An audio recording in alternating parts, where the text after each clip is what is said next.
В Министерстве промышленности и цифрового развития республики с учетом обращений пассажиров могут изменить расписание нового маршрута скоростного поезда «Ласточка».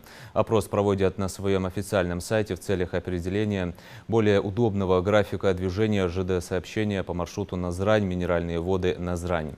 Напомню, поезд ежедневно выезжает из Назрани в 4:30 утра и в 7 часов прибывает в пункт назначения. Обратно выезжает в 9 часов вечера и прибывает в регион в 23:40.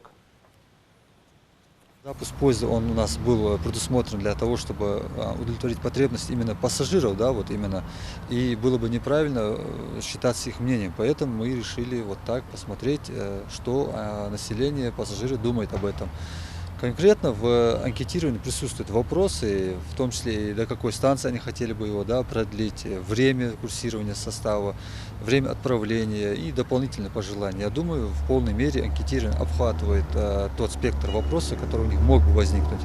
Поэтому у нас есть просьба к населению более активно проявить свою позицию в этом направлении, зайти на сайт нашего министерства, на наши страницы на Instagram и проголосовать за тот вариант, который для них более удобный.